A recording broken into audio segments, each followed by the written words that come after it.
નમસ્તે બાળ મિત્રો, કેમ છો બધા? મજામાં ને? તો આજે આપણે ભણીશું અંગ્રેજી. તો સૌ પ્રથમ અંગ્રેજીનો લીથો કાઢીશું અને તેમાં પેજ નંબર 62. કેટલામું પેજ કાઢવાનું છે? 62 નંબરનું. અને સામે ડેટ લખી લેશું 1/10/2020. કઈ તારીખ લખવાની છે? 1/10/2020. અને આજની આપણી ક્લાસ એક્ટિવિટી છે કે નમૂના મુજબ સ્પેલિંગ, ઉચ્ચાર, અર્થ લખો. કે જે અગાઉના લેક્ચરમાં આપણે જે સ્પેલિંગ, ઉચ્ચાર અને અર્થ કરીએ છીએ એ જ વસ્તુ આપણે અત્યારે કરવાની છે. તો સૌથી પહેલો સ્પેલિંગ છે આઈસ્ક્રીમ. શેનો સ્પેલિંગ છે? આઈસ્ક્રીમ. તો આપણને ઉપર લખીને બતાવ્યો છે સ્પેલિંગ, ઉચ્ચાર અને અર્થ. એ રીતના જ આપણે નીચે લખવાનું છે. તો સૌથી પહેલા આપણે લખી લેશું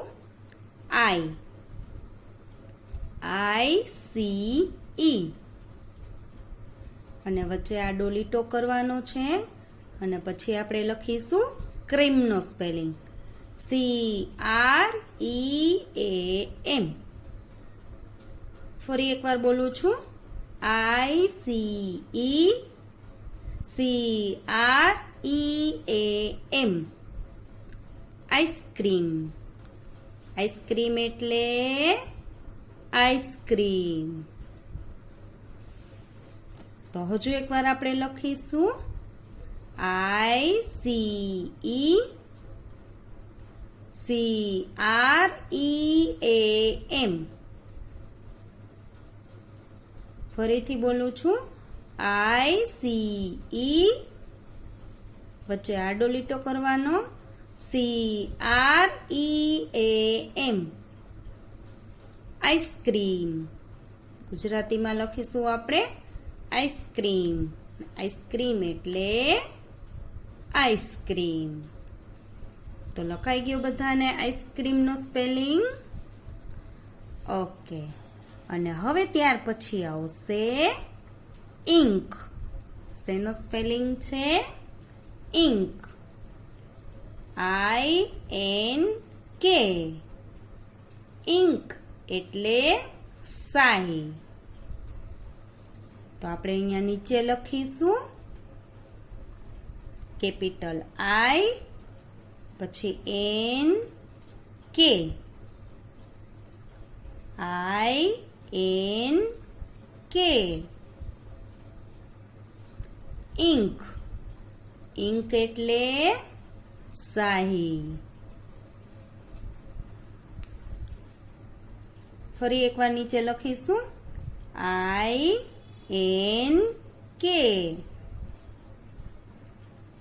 I-N-K. ઇન્ક. ઇન્ક એટલે શાહી. તો લખાઈ ગયો બધાને ઇન્કનો સ્પેલિંગ? Very good. અને હવે નીચે છે શેનો સ્પેલિંગ છે? ઇન. I-N. ઇન. ઇન એટલે અંદર. શું થાય? અંદર.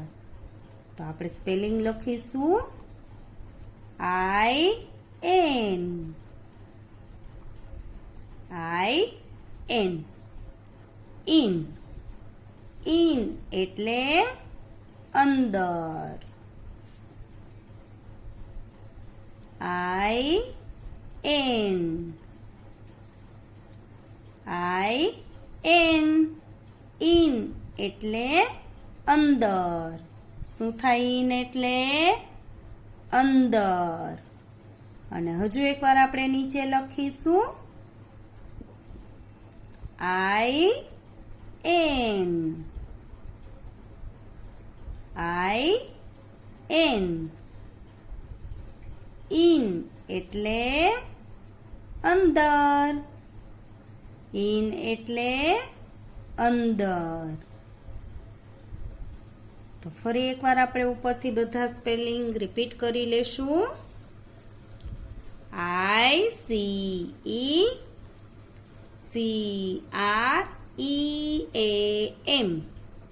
આઈસ્ક્રીમ એટલે આઈસ્ક્રીમ બધાએ સાથે બોલવાનું છે ICECREAM આઈસ્ક્રીમ એટલે આઈસ્ક્રીમ ICECREAM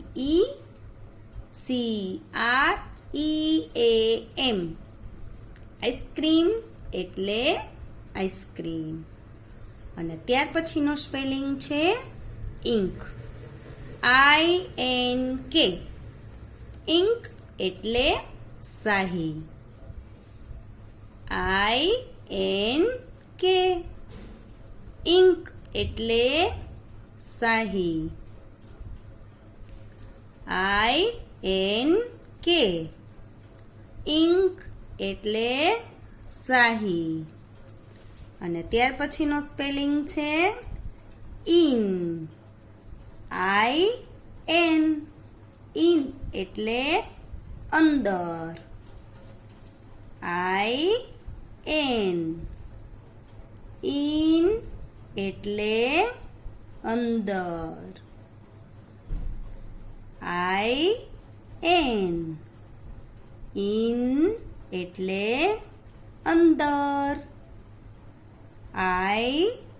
IN ઇન એટલે અંદર તો આ આપણું પેજ 62 નંબરનું કમ્પ્લીટ અને હવે આપણે સામેનું પેજ છે પેજ નંબર 63 કેટલામું પેજ છે 63 નંબરનું એ પણ આપણે ક્લાસ એક્ટિવિટીમાં જ કરવાનું છે તો સૌથી પહેલા આપણે ડેટ લખી લેશું 1/10/20 1/10/20 તો શું કરવાનું છે નમૂના મુજબ સ્પેલિંગ ઉચ્ચાર અર્થ લખો કે જે વસ્તુ આપણે અત્યારે જે ક્લાસ વર્કમાં કર્યું છે એ જ વસ્તુ તમારે આ પેજ ઉપર કરવાની છે તો સૌથી પહેલો સ્પેલિંગ શેનો છે બાળકો JUG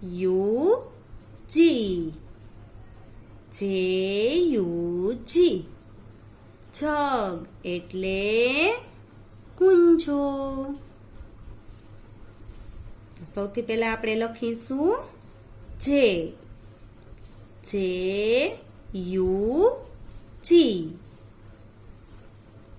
જગ એટલે કુંજો શું થાય જગ એટલે કુંજો અને હજુ એકવાર આપણે નીચે લખીશું JUG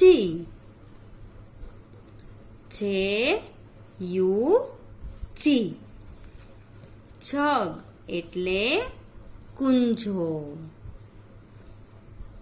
અને હવે નીચે શેનો સ્પેલિંગ છે JAM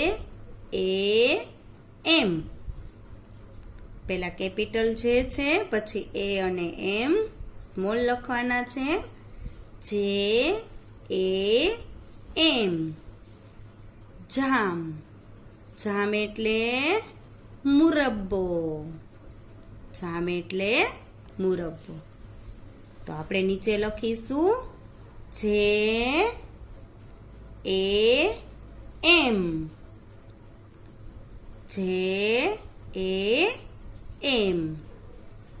જામ જામ એટલે મુરબ્બો શું થાય મુરબ્બો.